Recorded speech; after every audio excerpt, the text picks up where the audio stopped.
आप सभी मीडिया के साथियों का स्वागत है आम आदमी पार्टी की इस प्रेस वार्ता में। साथियों, मेरे साथ श्याम मेहता जी हैं, जिला के सचिव हैं, और रोहताश तित्रवाल जी हैं, ये हमारे ब्लॉक के प्रेसिडेंट हैं सिरसा के।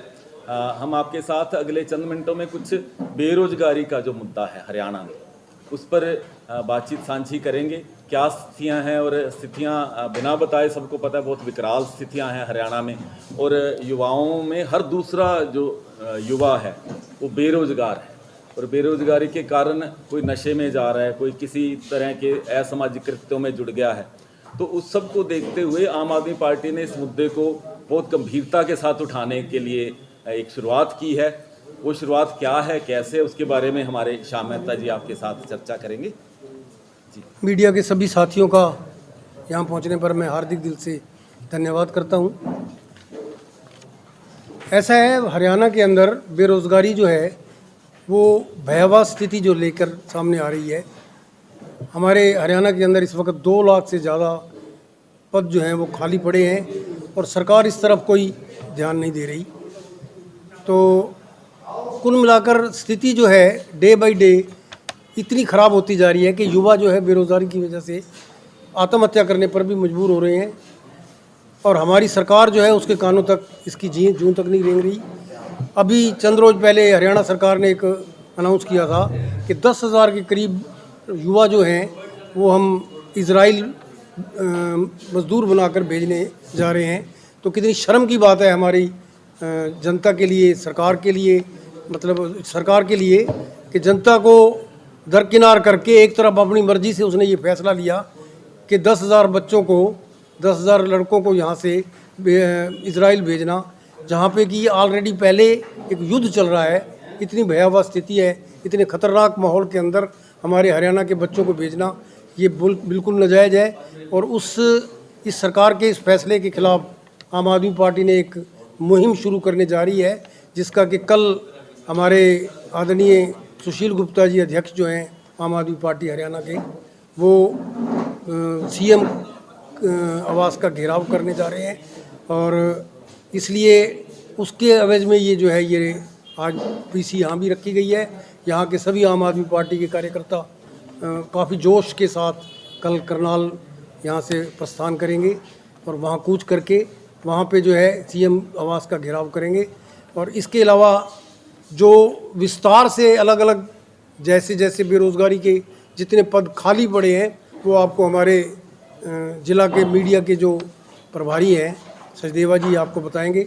ये हम सभी बैठ के आज इस पीसी के बाद हमने डिसाइड करना है कि कौन सी जगह से एकत्रित होकर यहाँ से चलना है, उसके बारे में आपको अवगत करा दिया जाएगा। जितने ज़्यादा से ज़्यादा हो सकते हैं जाएंगे, जितने ज़्यादा से ज़्यादा हो सकते हैं जाएंगे। साथियों, जैसे श्याम मेहता जी ने आपको बताया है, बेरोजगारी की हम बात कर रहे हैं, आपसे भी छुपी नहीं, आप सभी लोग देखते हैं, रोज़ आप जाते हैं, अपना कर्म क्षेत्र है जिसमें जाते हैं, आपकी रोज़ मुलाकात होती होगी ऐसे बेरोजगारों के साथ। और स्थितियां इतनी ख़राब हुई हैं पिछले 9-10 सालों में, बातें बहुत बड़ी बड़ी की गई हैं, दावे बहुत बड़े बड़े हैं कि हमने ये कर दिया, फलां कर दिया, लेकिन जो इन्होंने बातें कही थी, ख़ास तौर पर 75% आपको याद होगा जब 2019 में सरकार बनी थी कि 75% युवाओं को आरक्षण दिया जाएगा प्राइवेट नौकरियों में, वो ढकोसला निकला। वो कोई बात थी नहीं, सिर्फ हवाई बातें करके सरकार ने अपनी जिम्मेवारी जैसे पूरी कर ली। इनका काम है प्रोपोगंडा करना। प्रोपोगंडा ये खूब कर लेते हैं क्योंकि इनके पास अब मिशनरी है, पूरी सरकार है, सब कुछ है, और उसका वो दुरुपयोग करते हैं बुरी तरह से। ये कहा गया, लगातार ये कहते रहे कि हम इतने रोजगार देंगे, ये करेंगे, 60,000 नौकरियां निकाल दी, कभी 80,000 निकाल दी। और आप हैरान होंगे और आप जानकार भी होंगे इन आंकड़ों के बारे में, 30 बार हरियाणा में पेपर लीक हो चुके हैं। पहले तो कोई वैकेंसी नहीं निकालते हैं, वैकेंसी अगर निकलती है, पेपर हो जाता है, पेपर लीक हो जाता है, उसके बाद उसको रद्द कर दिया जाता है। लगातार ये खेला खेला जा रहा है लोगों के साथ पिछले 9 सालों से लगातार। और रोजगार के नाम पर अगर ये कहा जा रहा है सक्षम योजना में हम आपको रोजगार दे देंगे, सक्षम योजना में क्या मिलता है? 18,000 रुपये, मैक्सिमम 18,000 रुपये मिलते हैं कौशल रोजगार योजना जो है उसमें। और 18,000 रुपये में क्या होता है? अब आप देखिए, हमारे पड़ोस में पंजाब राज्य है जहां आम आदमी पार्टी के आम लोगों की खुद की सरकार बन गई। वहां पर पिछले 1.25 साल में 42,000 नौकरियां दे दी गई। वहाँ दे दिए तो यहाँ क्यों नहीं दे सकते? हमारा सवाल सीधा सीधा खट्टर साहब से ये है कि अगर वहाँ नौकरियाँ दी जा सकती हैं तो यहाँ क्यों नहीं दी जा सकती? अगर मैं आपके साथ आंकड़ों की बात करूँ तो हरियाणा में अभी तक हर दूसरा जो युवा है वो बेरोजगार है। हर विभाग में नौकरियां जो हैं वो पड़ी हुई हैं। अगर मैं आपको डाटा अगर आपके साथ साझा करूं तो ये स्थिति है कि जो शिक्षा विभाग है उसमें 42,000 अभी तक रिक्त जो स्वीकृत पद हैं, जिनको मान लिया गया कि ये पद होने चाहिए, सरकार खुद मान रही है, वो खाली पड़े हुए हैं। और 71,000 टोटल पद हैं, जिसमें 42,000 ये और माध्यमिक शिक्षा जो है, प्राइमरी जो हमारी एजुकेशन है, उसमें 29,000 पद खाली पड़े हैं। पुलिस विभाग में 21,500 विभाग जो है पद वो खाली पड़े हुए हैं। इस तरह से अलग अलग विभागों में अगर हम जोड़ें तो 2 लाख जो है पद अभी तक खाली पड़े हुए हैं। 25 लाख बेरोजगारों का आंकड़ा बड़ी देर से हमारे हरियाणा में बताया जा रहा है। इसका मतलब हुआ कि लगभग हर दूसरा जो युवा है बेरोजगार है। लेकिन सरकार कर क्या रही है?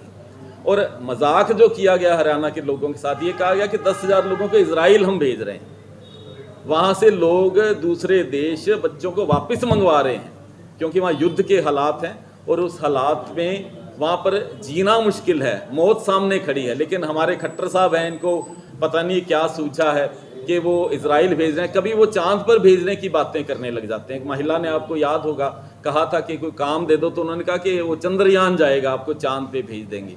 मजाक कर रहे हैं। कई बार हो चुका बेरोजगारी के मुद्दे पर उनके सामने पर्चे लहराए गए।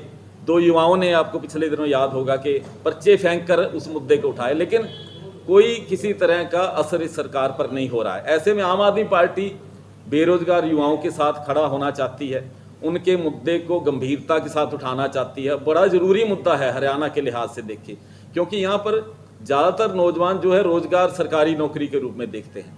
अगर देश की रक्षा की बात आए तो सेना में सबसे ज़्यादा हमारे लोग जाते हैं, इसीलिए जाते हैं कि वो चाहते हैं कि देश को हम सर्व कैसे करें, सेवा कैसे करें देश की। और यहाँ जो अलग अलग नौकरियों में लोग जाते हैं, बड़े उनको ये माना जाता है कि दूसरों से ज़्यादा डिसिप्लिन में वो काम करते हैं। अगर और कहीं भी वो काम कर रहे हैं, प्राइवेट क्षेत्र हो या पब्लिक क्षेत्र हो, दोनों क्षेत्रों में बड़ा अच्छा काम करते हैं। लेकिन यहाँ पर काम जब नहीं मिलेगा तो क्या करेंगे? पिछले दिनों में जो सुसाइड का रेट है वो बहुत बड़ा है। 3700 कुछ सुसाइड हुए हैं 22-23 में हरियाणा में, और वो पिछले सालों से 2-3% लगातार बढ़ता जा रहा है, बेरोजगारी के कारण जो है नौजवान कर रहे हैं। ऐसे में ये जो कल हम प्रदर्शन करने जा रहे हैं, आम आदमी पार्टी के हजारों कार्यकर्ता सीएम हुड्डा अपने खट्टर साहब का जो है आवास को घेरेंगे, और वहाँ पर हमारे जो प्रदेशाध्यक्ष हैं सुशील गुप्ता जी और वाइस प्रेसिडेंट हैं जो हमारे अनुराग ढांडा जी, उनके नेतृत्व में ये प्रदर्शन होगा। और हुड्डा साहब को, खट्टर साहब को घेर कर ये कहा जाएगा कि आप जल्दी से ये व्यवस्था कीजिए, नहीं तो लोग, हमारे जो युवा हैं वो सड़कों पर आ जाएंगे।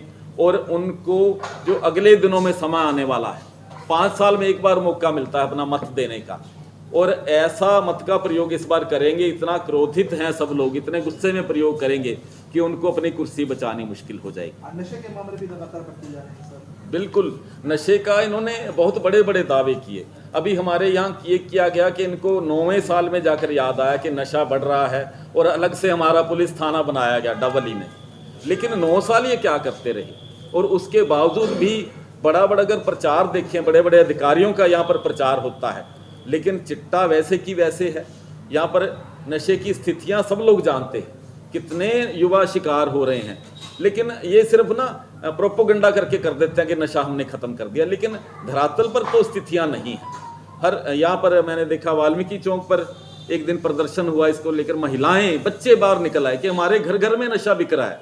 लेकिन इनको पता नहीं चलता, या बड़े बड़े अधिकारियों को अपने प्रचार से फुर्सत नहीं है। कैसे होगा, क्या होगा, हम ये समझते हैं कि जब तक आम लोगों की सरकार नहीं बनेगी, जिसमें साधारण लोग, बड़े बड़े चेहरे नहीं, बड़े बड़े बातें करने वाले लोग ना हो, जिसमें साधारण लोगों की हिस्सेदारी जब होगी सरकार में, तब ये मसले हल होंगे। क्योंकि उनका सीधा नाता इन मसलों से है।